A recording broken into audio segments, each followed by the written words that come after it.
Working for the mob is pretty much the same as any other job. That's what I used to think. You get up. You eat some breakfast. You go to work. On very rare occasions, you hit someone in the mouth. Most days, you're doing work someone who gets paid more than you tells you to do. You do a good job, you move up. You do a bad one, you don't.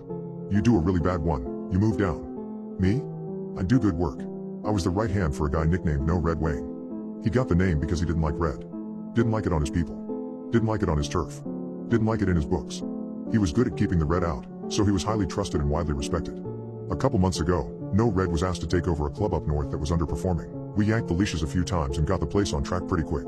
You've got to keep an eye on things, though. It keeps them from backsliding when they know they're being watched. So this one night, we've just closed up and No Red is with the bartenders doing the countouts. I'm shooting the shit with Bobby the door guy when this rough-looking guy walks up. And when I say rough, I mean it. He's skinny and dirty. He's wearing a dingy hoodie with a low-slung cap, and his head is hanging to where I can't see his face well. He's almost walked through his shoes and the bottoms of his pants. I could smell him before I saw him. It was like a washed corpse. We're closed, guy, Bobby calls out to him. You can't be on the property. Sorry, the guy says back. He sounds way more clear-headed than his appearance would suggest.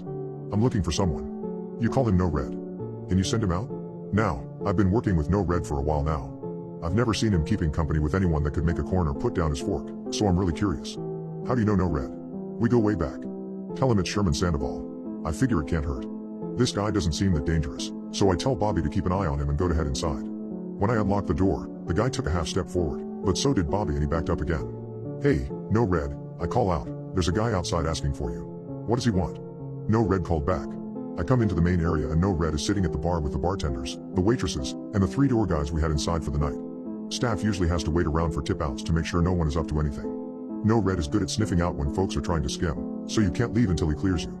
He didn't say, but he asked for you by name. Said his name was Sherman Sandoval. Soon as I said that, No Red gives me this look. It's the same one people wear when you tell them a loved one passed away after fighting with an illness for a while. It was unnerving. He suddenly starts counting the money faster than I've ever seen. Seriously, he was counting it like a machine in a casino. Tell him I need a few. Gotta count out the staff. You okay? I ask him. Just go, Lenny. Tell him. Now. He's got a voice on, so I go. Outside, the guy is still right where he was when I went in. He said he needs a few. He's gotta count out the staff. He nods a little and says nothing. That's when I notice he's starting to look tense. It's not obvious, but you notice little things. He's leaned forward a little, like he wants to move. His breathing is a little more audible. Little things. After a minute, the waitresses and the bartenders are leaving, so I head back inside. The door guys are standing around like a pack of smacked asses. No Red is at the bar pacing. He's finishing up a call when he sees me. He waves me over, then turns to the guys. All right, fellas. We got a problem and I gotta explain it first, so clean the shit out of your ears because we don't have time for me to say any of this twice. That man outside isn't a man. Not anymore. That thing outside is a ghoul. Now I'm a bit of a horror movie buff, so I laugh. He said it so seriously that I couldn't help myself. Come on, boss, pull the other one. Next you'll be telling me vampires are real too. Lenny, you've known me long enough. Do I seem like the joking kind? Now the guys are looking at me, and I'm feeling dumb suddenly. It was hard to swallow, sure, but something about the way he said it made me second guess myself. And since you mention it, yeah, vampires are real, No Red said, reaching into his pocket. Because I'm one, which is why the ghoul is here in the first place. I killed him a few years ago and now he's here to return the favor. Don't vampires make ghouls as slaves? Like in the movies? One of the guys chimes in. If it worked like that, you think I'd be paying you chuckleheads? No. Those things happen if a vampire gets greedy. No Red said as he pulled a fat roll of bills out of his pocket and slammed it on the bar. Now, I got a few grand here. You guys can't kill that thing, but if you can get it into the walk-in, you can split this. It's 16 grand.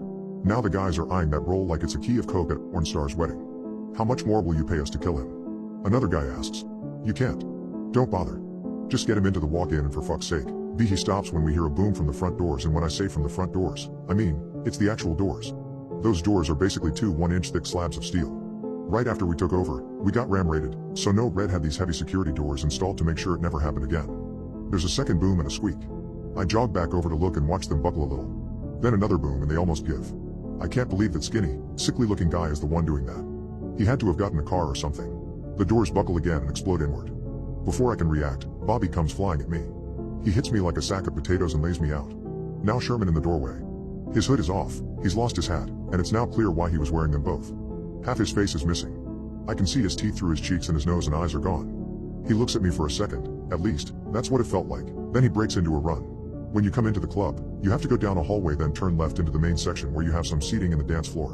The bar is at the far side and the walk-in is right next to that. When Sherman rounds the corner, one of the guys is waiting with a bar stool and catches him full force in the face.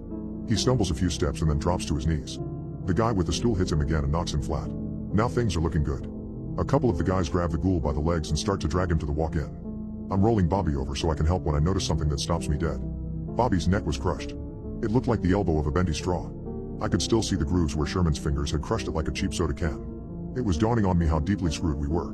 I turn to look as Sherman sits up and grabs the guys dragging him by the arms and snaps them. The guy with the stool tries to hit him again, but Sherman is ready this time and snatches it out of his hands. He swings back at the guy without getting up and hits the side of his knees. They just give way. It sounds like fresh celery. Then he flings the stool full force at No Red, who is trying to run past him. The stool catches him in the legs and he tumbles to a stop in the middle of the dance floor. It was a blur. By the time I got to my feet, Sherman was already on top of No Red. It was horrific. He was hitting him over and over without stopping. The floor is polished concrete and I can hear it cracking as this guy just goes to town. I look at the guys this ghoul has taken apart with one hit and No Red getting beaten into a smear and I freeze. No amount of money is going to convince me to even try to touch that thing. I'm pulled out of it by a wet, crunchy splash. No Red's head is a pile of mush. I've seen dead guys before, but I've never seen someone die like this. Sherman kinda slumps over and starts laughing. It's the happiest laugh I've heard in a long time. It's like a little kid. While he's doing it, him and No Red start to crumble and turn to dust. No flash of fire. No dramatic light. Just dust and laughter. Maybe 5 minutes later, Jimmy James shows up. He's No Red's boss. He walks in, takes one look at the mess and looks like someone took the air out of him. Were you here for this? He asks me. Yeah, I reply. He tell you what it was? Yeah. Well, at least it only killed one of you, Jimmy says, nudging Bobby with his foot. You knew about that thing? I ask him. Yeah. I helped him catch it last time. Sealed it up in concrete and dropped it off the coast. I guess we should have dropped it further out. He laughed. He actually laughed. This shit ain't funny.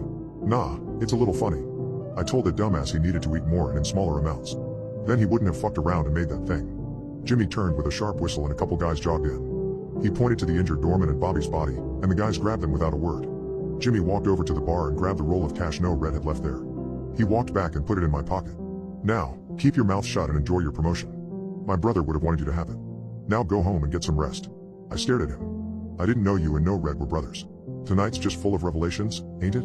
Now go home. I got sweeping to do, and you got a club to run. So I went home. I ate my dinner. I went to bed. I didn't ask any questions. Just another normal day.